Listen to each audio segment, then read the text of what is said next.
औज़ुबिल्लाहिमिनश्शैतानिर्रजीम बिस्मिल्लाहिर्रहमानिर्रहीम अस्सलामु अलैकुम वरहमतुल्लाहि वबरकातुहू। तबलीग के उसूलों पे कल बात चल रही थी और तबलीग की डिटेल मैंने वलतकुन मिनकुम उम्मतुन यदऊना इला खैर यअमुरूना बिल मअरूफ वयनहौना अनिल मुनकर, ये आयत मैंने डिटेल से आपसे सामने बयान की थी कि क्या क्या क्वालिटीज़ और क्या क्या चीज़ें हमारे सामने होनी चाहिए ताकि हम तबलीग के लिए तबलीग के काबिल हो सकें। अच्छा, एक बात मैंने कल डिस्कस की थी कि तबलीग में वो बंदा तबलीग के लिए ना जाए, तबलीग सुनने के लिए, तबलीग समझने के लिए, तबलीग सीखने के लिए ज़रूर जाए। जिसके पास नॉलेज नहीं है वही जाता है, लेकिन जिसके पास नॉलेज ना हो वो तबलीग करने ना निकल जाए, ये कहने का मकसद था। अच्छा, अब ये कि तबलीग के दो उसूल, दो तरीके हैं, दो चीज़ों से तबलीग मुकम्मल होती है। एक अमर बिल मारूफ यानी नेकी का हुक्म देना, और दूसरा नही अनिल मुनकर यानी बुराई से रोकना। अब नेकी का हुक्म देना और बुराई का रोकना, ये दोनों बड़ी इंपॉर्टेंट चीज़ें हैं और उनको बड़े डिटेल से कुरान और हदीस से हमें इसकी डिटेल मिलती है कि नेकी का हुक्म किस तरह दिया जाए। क्या हर बंदा जाके उठ के नेकी का हुक्म देना शुरू कर दे जिसके पास नॉलेज नहीं है? ऐसा नहीं है, बल्कि अल्लाह तबारक व तआला ने कुरान में इसके उसूल बताए हैं और फरमाया कि उदू इला सबील रब्बी में अमर बिल मारूफ का कुरान से वाला दिल तरीका सिखाने लगी हूँ, बताने लगी हूँ। उदू इला सबील रब्बी का बिल हिकमत मुइज़ाती हसना व जादलहुम बिल्लती या अहसन, कि अल्लाह के रास्ते की तरफ पकारो लोगों को, अल्लाह के राह में बुलाओ, दीन के लिए बुलाओ लोगों को, लेकिन किस तरह? सबील बिल हिकमा, हिकमत के साथ। हिकमत अमली होनी चाहिए और इस हिकमत अमली ऐसी होनी चाहिए कि जिस पर चल कर, जिससे लोग हमारी बात में तासीर हो और लोग उसको मानने के लिए, समझने के लिए मजबूर हों और उस पर अमल करने के लिए मजबूर हों। एक ये कि हमारे अमल से साबित हो। कुरान में अल्लाह फरमाता है या अय्युहल्लज़ीना आमनू लिमा तक़ूलूना माज़ा तफ़अलून, तुम वो बातें कहते क्यों हो जो करते नहीं हो। अगर कर नहीं सकते हो खुद तो फिर उसमें चीज़ में तासीर नहीं होती। अगर अल्लाह तबारक व तआला, कोई भी इंसान अमल मुकम्मल नहीं कर सकता अल्लाह जिस तरह अल्लाह ने हुक्म दिया है और जिस तरह नबी सल्लल्लाहु अलैहि वसल्लम ने प्रैक्टिकल दिखाया है, क्योंकि हम कमज़ोर हैं बेसिकली और हम इतनी नहीं हो सकता। लेकिन इसका ये मतलब नहीं कि हम कोशिश ही करना छोड़ दें। फिर ये कि हमारी बात में तासीर हो, लोग हमारी बात माने। अगर ऐसी तासीर है और आप बात मनवाएं हिकमत के साथ, हिकमत अमली के साथ, और मुकम्मल एक उसकी लाए अमल तैयार करना चाहिए तबलीग में जाने से पहले कि किसी के पास ये बात बुरी है या अच्छा है, बुरा काम कर रहा है बंदा और हमने जाना है उसको मनवाने के लिए, और ये तबलीग है। मैं तबलीग का उसूल हिकमा की बात बता रही हूँ। तो उसके लिए उसको कैसे मनवाना है, कौन कौन लोग उसमें शामिल होंगे, किस तरह के लोग शामिल होंगे, किन लोगों की बातों से वो मुतासर होता है, ये चीज़ भी मैटर करती है। अच्छा, उदू इला सबील रब्बिकुम बिल हिकमा की बात कर रही हूँ, ये आयत पढ़ रही हूँ मैं। दूसरा ये कि बंदा सादक और अमीन हो। सादक और अमीन का मतलब ये कि ऐसा बंदा हो जिस पर लोग 100% यकीन कर रहे हों और आंखें बंद करके लोग यकीन कर रहे हो। वो बात करे और उसकी बात की वेरिफिकेशन करने की गुंजाइश ना हो, लोग उसकी बात पर यकीन कर रहे हों, तो फिर वो उस बंदे की तबलीग में तासीर होगी।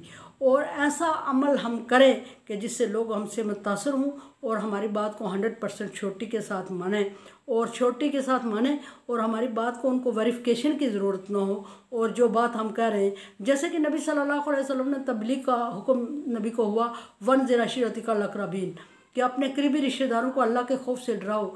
तो आप सल्लल्लाहु अलैहि वसल्लम पहाड़ कोह उहद पर चढ़ गए और जब आपने चढ़ के लोगों को बावाज़ बुलंद जमा किया, और जमा करने के बाद लोग हालांकि आपके ख़िलाफ़ थे और कह रहे थे आप दीन की तबलीग कर रहे हैं, और लोग इससे नाला थे, आपकी बात सुन सुन के उकताए हुए भी थे, लेकिन उसके बावजूद सारी बातें, अपनी दुश्मनी भी अपनी जगह थी, लोग उकताए हुए थे, लोग नाला थे, उसके बावजूद यकीन का ये आलम था, सादक और अमीन का ये आलम था कि आप सल्लल्लाहु अलैहि वसल्लम ने उन्हीं लोगों को मुखातब करके फरमाया कि अगर मैं आपसे कहूँ कि पहाड़ के पीछे दुश्मन की फ़ौज खड़ी है तो क्या तुम उसको मान लोगे? तो सब ने बेयक ज़ुबान अर्ज़ की कि हम मानेंगे। आप सल्लल्लाहु अलैहि वसल्लम ने फरमाया क्यों मानोगे? सॉरी। तो सब ने बेयक ज़ुबान अर्ज़ किया कि हमने आपको कभी इससे पहले झूठ बोलते हुए नहीं सुना। ये हो हमारा सच्चाई का आलम, तब जाके हम तबलीग के काबिल हैं कि हम पे लोग यकीन कर रहे हों। तो और अमानत रखने का ये आलम था। आप सल्लल्लाहु अलैहि वसल्लम की हिस्ट्री को पढ़ा जाए कि जब मक्के के काफिरों ने आपको मक्का छोड़ने पे मजबूर किया और उस वक्त मक्के के काफिरों की अमानतें आपके पास पड़ी थीं, आप चाहते तो उसी तरह ताला लगा के बाहर आ जाते और अपनी जान बचा के निकल जाते। आप चाहते तो साथ लेके निकल जाते और वो चीज़ें काम आ जाती, क्योंकि उस वक्त एक रीज़न भी बनती थी कि उन लोगों ने नबी सल्लल्लाहु अलैहि वसल्लम को मक्का छोड़ने पे मजबूर किया हुआ था। और जिस बंदे को अपना मुल्क, अपनी जगह, अपनी कौम छोड़ने पे मजबूर किया जाए, उसे क्या पड़ी होती है लोगों की टिपों की कि उनकी हिफाजत करता रहे। लेकिन आप सल्लल्लाहु अलैहि वसल्लम ने हज़रत अली रज़ी अल्लाह तआला अन्हु को अपने बिस्तर पे लिटाया और अमानतें वापस करके मदीने आने का हुक्म दिया। ये होता है उस बंदे का आलम जिसने तबलीग का बेड़ा उठाना होता है। ये होती है हमारी सच्चाई जिसकी बेस पे लोग हमारी बात पे यकीन करते हैं। और लोगों ने दिन ओहद से जब आप उतरे, अबू लहब ने हाथ उठा के दुआ की कि मोहम्मद सल्लल्लाहु अलैहि वसल्लम तू तबाह हो जाए क्या, तू हमें हर वक्त इसीलिए रसवा करने के लिए बुलाता है, तेरे पास यानी कि एक ही टॉपिक है जिससे हम चिढ़ते हैं, वही छेड़ लेता हमें जमा करके। तो आप सल्लल्लाहु अलैहि वसल्लम थोड़े से घबरा गए, और थोड़े से घबरा जाते हैं तो कि मेरा चाचा और हाथ उठा के मुझे बदुआ दे रहा है, तो अल्लाह तबारक व तआला की तरफ से सूरह लहब नाज़िल हो जाती है। तब्बत यदा अबी लहब व तब मा अगना अन्हु मालुहु व मा कसब सयस्ला नारन ज़ाता लहब वम्रअतुहु हम्मालतल हतब फ़ी जिदिहा हब्लुम मिन मसद। बाकी को फिर कभी ट्रांसलेट करेंगे। उसका ये है कि आप सल्लल्लाहु अलैहि वसल्लम ने हाथ चचा के उठे हुए अपने बदुआ के लिए देखे तो आप घबरा गए, तो अल्लाह तबारक व तआला ने नबी सल्लल्लाहु अलैहि वसल्लम से फरमाया तब्बत यदा, अबू लहब के ये जो हाथ आपकी बदुआ के लिए उठे हैं यही टूट जाएंगे। तो यानी कि तसल्लियतुल नबी सल्लल्लाहु अलैहि वसल्लम, आपको तसल्ली दी।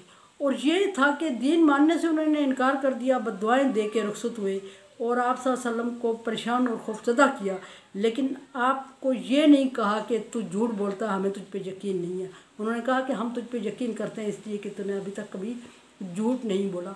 अगर इस लेवल पे हमारी सदाकत है, सादिक और अमीन है, हमारी सच्चाई है, और हम इस लेवल पे बात कर रहे हैं, तो तबलीग करने वाले का पहले अमीन, सादिक और अमीन, और फिर सच्चा, और फिर बाअमल होना ज़रूरी है। अगर हम खुद कोई अमल नहीं कर रहे हैं, लोगों को बार बार बता रहे हैं, तो उससे फिर दीन की एक तो तासीर ख़त्म हो जाती है, दीन के साथ मजाक लगता है।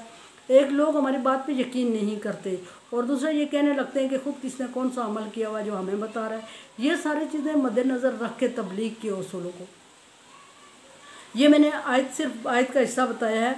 अमर बिल मारूफ में उदू इला सबीली रब्बिक बिल हिकमत व मौइज़ाती हसना, और नसीहत करें। दूसरी बात ये आती है अमर बिल मारूफ में कि मौइज़ाती हसना के अच्छे तरीके से नसीहत करें।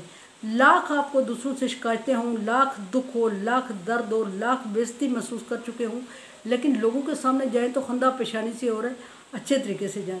और ये एक, और दूसरी बात ये कि ये नहीं होता मौइज़ाती हसना ये भी कि हम शादी के घराने में गए हुए हैं तो हम वहाँ फोतगी की बातें शुरू कर दें। या अक्सर मैं देखती हूँ कि फोतगी पे बैठे हुए हम, तो फोतगी पे बैठे हुए लोगों को आपस में औरतें बातें करने लग जाती हैं। अगर उनको पढ़ने के लिए कहा जाए तो वो उस वक्त कभी कतई मानने के लिए तैयार नहीं होती। या ये कि जब वो रो धो रही हैं और बहुत वाह वेला कर रही हैं, तो फिर उस सूरत में भी उनको रोकें तो एक माहौल में कशीदगी पैदा हो जाती है। तो अच्छे तरीके से बिल हिकमा का मतलब ये है कि हम मौका माल की मुनासबत से जब देखें कि बात लोगों का मूड है, लोग बात सुनने के काबिल हैं और लोग चाह रहे हैं कि बात की जाए, उस वक्त उनको बात की जाए। शादी के मौके पर फोतगी की बातें करना कि गाना बजाना ना करो जी, फोतगी लोगों को अजाब से डराएं, तो वो लोग फिर बदजन हो जाते हैं। इस तरह की बात महसूस करते हैं, सुनते समझते नहीं हैं, फिर वो उसके अगेंस्ट हो जाते हैं और असर भी नहीं होता। इसलिए कोशिश ये करनी चाहिए कि उस मौके पे उनको वो बात ना छेड़ी जाए जो वो काम कर रहे हैं। कोशिश ये करनी चाहिए कि उनको टाइम दिया जाए, और फिर जब कभी रिलैक्स मूड में बैठें तो फिर हम उस टॉपिक को, रेलिवेंट को ला के डिस्कस करें कि ऐसा होना चाहिए, ऐसा होना चाहिए, ऐसा होना चाहिए। इसी तरह अगर औरतें रो रही हैं तो हम उनको पकड़ के शादी ब्याह के किस्से सुनाना शुरू कर दें तो ये भी एक इर्रेलेवेंट बात होगी, और ये ना मौइज़ाता हसना है और ना उदू सबील बिल हिकमा है। ये दोनों हिकमा और मौइज़ा हसना ये दोनों मस्ट हैं तबलीग के अमर बिल मारूफ के लिए।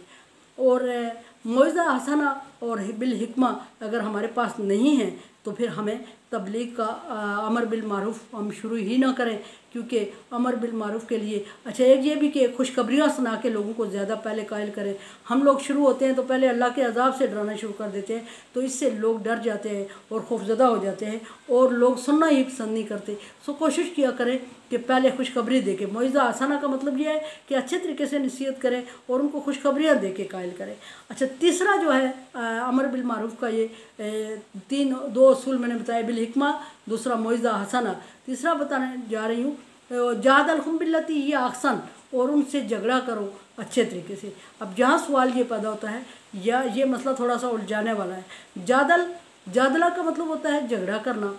जादल हम अगले साथ जो साथ आपके सामने फरीक बैठे हुए हैं जिनको आप तबलीग करने गए हैं उनके साथ फरमाया कि झगड़ा करो। अब झगड़े का मतलब यहाँ मारदार लाठी चार्ज नहीं है, डंडा चार्जिंग नहीं है। झगड़े से मुराद बातचीत करना है। बिल्लती या अहसन, और अच्छे तरीके से करें। अब झगड़ा तो झगड़ा होता है, झगड़ा कभी अच्छे तरीके से होता ही नहीं है। झगड़े को अगर झगड़ा कहा जाए तो झगड़ा कभी भी अच्छे तरीके से नहीं होगा। तो फिर ये जादल हम बिल्लती या अहसन का अमर बिल मारूफ़ में हम इसके क्या मानी लें? तो अमर बिल मारूफ़ नेकी का हुक्म देना, इसमें 3 चीज़ें मैंने टॉपिक गिने हैं, बिल हिकमा, मौइज़ा हसना, जादल हम बिल्लती या अहसन। जादल हम बिल्लती या अहसन में लड़ाई झगड़ा मराद आ रही है और झगड़ा कभी फिर आगे झगड़े में हमें पाबंद कर दिया जाता है या अक्सर अच्छे तरीके से झगड़ा करें, तो झगड़ा कभी अच्छे तरीके से नहीं होता। फिर उस सूरत में हम इसको कैसे सेट करते हैं इस बात को? तो झगड़ा का मतलब यहाँ मुज़ाकरात है, मजहबी मुज़ाकरात, और हिया अक्सन का मतलब यह है कि आपके पास मुकम्मल दलाइल हों और मुकम्मल वो इल्म हो जिसके साथ आप लोगों को कायल कर सकें। मुज़ाकरात करें मुकम्मल दलाइल के साथ। अगर आपके पास इल्म कम है, अगर आप दलाइल दे के लोगों को कायल नहीं कर सकते, और फिर मुज़ाकरात जादल नहीं होना चाहिए। जादल मुज़ाकरात करें या अक्सन और पूरे दलाइल के साथ, पूरी इस्लाम की जितनी आपके पास कैपेसिटी मौजूद है, जितना आप लोगों को कायल कर सकते हैं, जितना आप लोगों को अच्छे तरीके से दलाइल दे के अपनी तरफ मोड़ सकते हैं, उस तरीके से जब आपके पास मुकम्मल दीन का एक पैटर्न, एक लाए अमल मौजूद हो, और हर सवाल जो आपका चुभता हुआ सवाल आएगा तबलीग के असूल, खुसूसन उस सूरत में ये बहुत मुश्किल होता है जब हम अपने से अगेंस्ट लोगों को मनवा रहे हों, किसी मसलक पे या किसी मज़हब पे बहस चढ़ जाए, और उस वक्त अगर हमारे पास मुकम्मल प्रूफ, मुकम्मल दलाइल नहीं है मौजूद, तो हमें दूसरों से बहस करने की ज़रूरत, जादल करने की ज़रूरत नहीं है। जादल ही अक्सन तभी होता है जब हमारे पास भरपूर इल्म मौजूद हो और हम अपना दफ़ा कर सकें और दूसरे को मनवा सकें। अगर हमारे पास ये इल्म मौजूद नहीं है, इतनी गुंजाइश नहीं है कि हम अपनी बात दूसरे को मनवा सकें या दलाइल दे सकें, कायल कर सकें, तो फिर हमें इससे गुरेज करनी चाहिए। ये मैंने अमर बिल मारूफ़ के 3 उसूल बताए हैं कि ये तीनों चीज़ें आप में हों तो आप अमर बिल मारूफ़ करें, यानी तबलीग का पहला स्टेप, और दूसरा होगा नही अनिल मुनकर, उसमें कल इंशाअल्लाह बहस करेंगे।